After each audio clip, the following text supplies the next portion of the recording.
Hello बच्चों, the question is human immunodeficiency virus is comprised of protein code and genetic material which is option A single stranded DNA, option B single stranded RNA, option C double stranded RNA, option D double stranded DNA.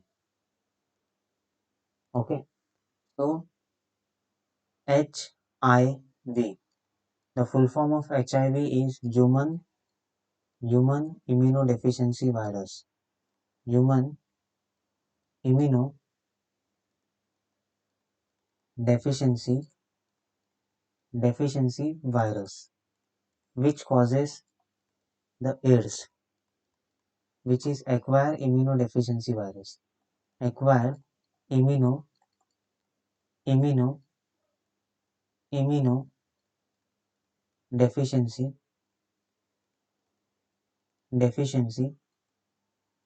virus.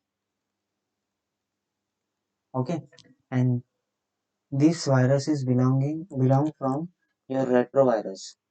This virus is belong from the retrovirus, which has a RNA has a genome.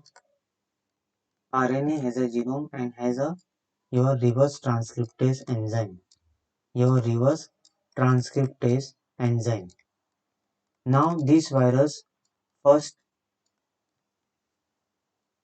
attack on your macrophage cell where they produce where they first form your DNA from your RNA with the help of reverse transcriptase enzyme. Further this DNA will forms more number of virus in macrophage. More number of virus in macrophage. Further this more number of macrophage infect the other macrophage and produce another more number of viruses. Further, this more number of viruses will attack your T helper cell.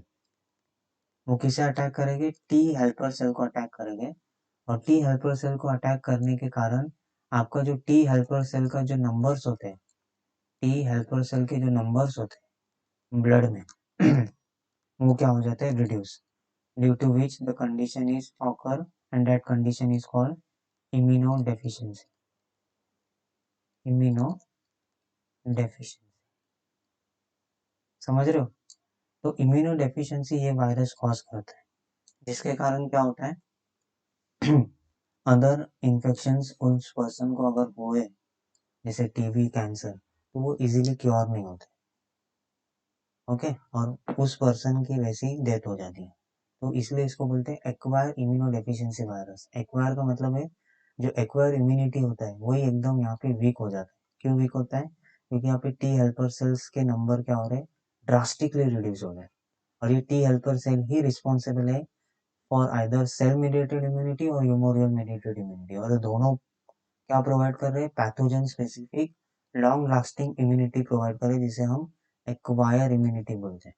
तो यहाँ पे acquire immunity effect होता है direct. इसे ही जब भी ads होता है, HIV होता है, तो डायरेक्ट वो एक्वायर इम्यूनिटी पे अटैक करता है, जिसके कारण उस पर्सन का जो इम्यून सिस्टम है वो पूरा क्या हो जाता है? Weak. Because this is a long lasting and a pathogen specific. यहाँ पे जो मेमोरीज बनती है ना वो लॉन्ग लास्टिंग मेमोरीज होती है.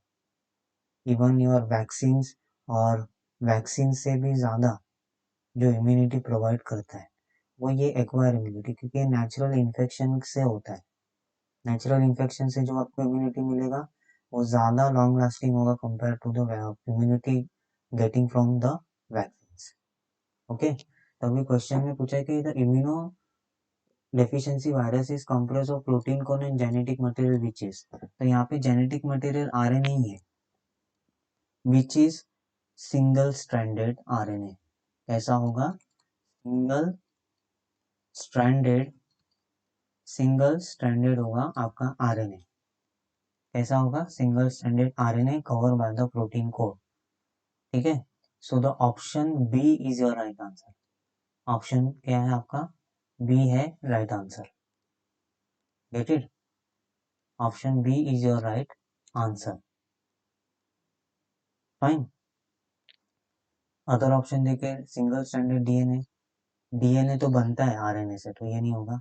डबल स्ट्रैंडेड आरएनए भी नहीं हो सकता, डबल स्ट्रैंडेड डीएनए भी नहीं हो सकता, ये तो हमारे ह्यूमन बींग्स में होता है। तो option B is your right answer. किसी किसी वायरस में DNA as a genetic material भी होता है और आरएनए भी होता है, लेकिन एचआईवी में सिंगल स्ट्रैंडेड आरएनए रहता है, ठीक है, जो रिवर्स ट्रांसक्रिप्टेज से फिर किस में कन्वर्ट होता है, डीएनए में कन्वर्ट होता है, और फिर वो प्रोजीनिस अलग अलग स्पाइक प्रोटीन, प्रोटीन कोड ऐसा बना के असेंबल होके बहुत सारे मोर नंबर ऑफ वायरस प्रोड्यूस करता है। So the option B is the right answer. I hope you will understood this concept. Thank you and best of luck.